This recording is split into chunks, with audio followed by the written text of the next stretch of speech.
अब तक जो देखा वो सब ट्रेलर। यहाँ से आपकी 5 मिनट की ये स्टोरी है और रियल स्टोरी है। 150 साल बाद ठाकुर जी यहाँ से ब्रिज वापस चले जाएंगे। आप अभी जहाँ पे खड़े हो, ये पहले सीहाड़ गांव था। नाथ द्वारा इनके आने से पड़ा। औरंगजेब का जब हमला हुआ, मथुरा वृंदावन गिरिराज जी वहां से ये पलायन करते करते इस गांव में आए। बीच में बहुत सारे गांव पड़े, किसी भी राजा ने इनको शरण नहीं दी क्योंकि सब औरंगजेब के अधीन हो गए थे। आपने बुक और पुस्तकों में पढ़ा है, मेवाड़ कभी किसी का गुलाम नहीं रहा है। यहाँ आते आते इस गांव में रथ का पहिया कीचड़ में फंस गया, ना तो आगे जाए ना पीछे जाए। ये है गंगाबाई जो श्री कृष्ण से रूबरू बात करती थी। पीछे हैं ब्रिजवासी, ये है पंडित दामोदर जी और ये मेवाड़ के राजा राज सिंह। यहाँ से 28 किलोमीटर दूर एकलिंग जी महादेव का मंदिर है। ये महादेव से डायरेक्ट बात करते थे, जैसे गंगाबाई श्री कृष्ण से बात करती थी वैसे ये महादेव से डायरेक्ट बात करते थे। जब इस गांव में रथ का पहिया कीचड़ में फंसा तो गंगाबाई ने श्री कृष्ण से पूछा, प्रभु क्या लीलाएं आपकी, ना तो रथ आगे जा रहा है ना पीछे जा रहा है। तो श्री कृष्ण जी ने पूछा,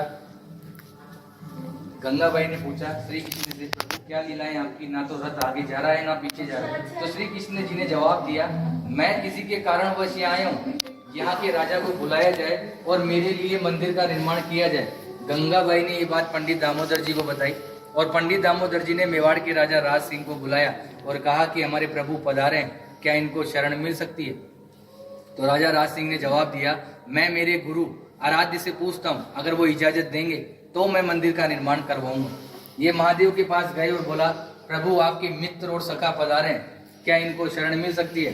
तो भोलेनाथ ने एक सुंदर सा जवाब दिया, मेवाड़ की जनता अगर इसके नखरे उठा ले तो ही इसी को रोकना है, अन्यथा जाने देना है, क्योंकि ये अलग अलग श्रृंगार करता है, 8 समय की झांकियां लेता है और अलग अलग भोग लेता है। घूम फिर के ये बात गंगाबाई के पास आई और गंगाबाई ने श्री कृष्ण को बताया, प्रभु आपके लिए तो महादेव ऐसा ऐसा बोल रहे हैं। तो इन्होंने भी एक सुंदर सा जवाब दिया, वो है भोला, नाम से भी भोला है, काम से भी भोला है। उसको तो 2 रुपए की राख लगाकर बैठा दो तो बैठा रहेगा, मगर मेरे नखरे वो जानता है। मैं मेवाड़ की जनता को वचन देता हूँ, मैं यहाँ का जल भी ग्रहण नहीं करूंगा।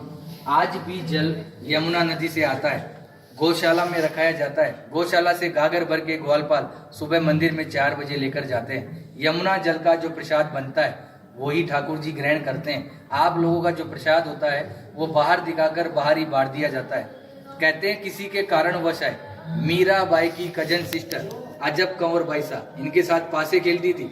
श्री कृष्ण को पता थी कि आज मेरे साथ ये पासे क्यों खेल रही है, मगर श्री कृष्ण जी जान चला के हारते गए और अजब कंवर बाई सा को जिताया और बोला कि मांग तुझे क्या चाहिए। तो अजब कंवर बाई सा ने कहा कि आप मेरे मेवाड़ में पधारिए। आज 350 साल हो गए ठाकुर जी को यहाँ विराजते हुए। 150 साल बाद अपन भी जीवित रहे कि ना रहे, ये वापस जतीपुरा चले जाएंगे। आज भी निज मंदिर में रथ रखा हुआ है, नाथद्वारा के मंदिर में गेट नंबर 2 के पीछे। वो कांच में बिल्कुल पैक है।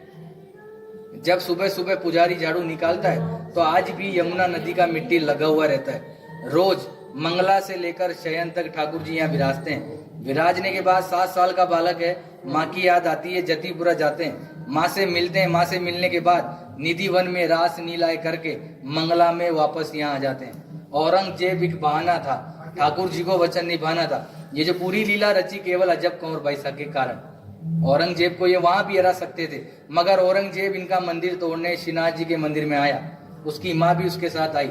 जैसे ही औरंगजेब मंदिर के अंदर गया, अंधा हो गया, उसको कुछ नहीं दिखाई दे रहा। बाहर आके बोला, माँ मैं अंधा हो गया, मुझे कुछ नहीं दिखाई दे रहा। तो माँ ने कहा, बेटा ये है छलिया, छल करता है, मगर तूने मेरी बात नहीं मानी। अब तू इसके पैर पकड़ेगा तो ही ये तेरे को माफ करेगा। मगर औरंगजेब घमंडी था, वो वापस मंदिर के अंदर गया, थक हार के उसने ठाकुर जी से माफी मांगी और ठाकुर जी ने उसको माफ किया। माफ करने के बाद ठाकुर जी ने उसकी आंख उसको वापस दी। आंख देने के बाद औरंगजेब बहुत खुश हुआ। खुश होने के बाद जो कोहिनूर डायमंड हीरा जो ठुडी पे लगाया जाता है वो औरंगजेब की माँ ने ही भेंट किया था। आज भी होली के अगले दिन, धुलंडी के दिन बादशाह की सवारी निकाली जाती है। उसमें औरंगजेब का पूरा बाकायदा आदमी बनाया जाता है। उसको पूरे नाथद्वारा में जुलूस द्वारा निकाला जाता है। निकालने के बाद उसको मंदिर में ले जाया जाता है और मंदिर में ले जाने के बाद पनिशमेंट के तौर पे पूरे मंदिर को दाढ़ी से झाड़ू साफ करता है। ये कहानी रियल है और 150 साल तक होती रहेगी। उसके बाद ठाकुर जी ब्रिज चले जाएंगे। आपने हमेशा श्रीनाथ जी के दर्शन धक्का मुक्की डल्ला का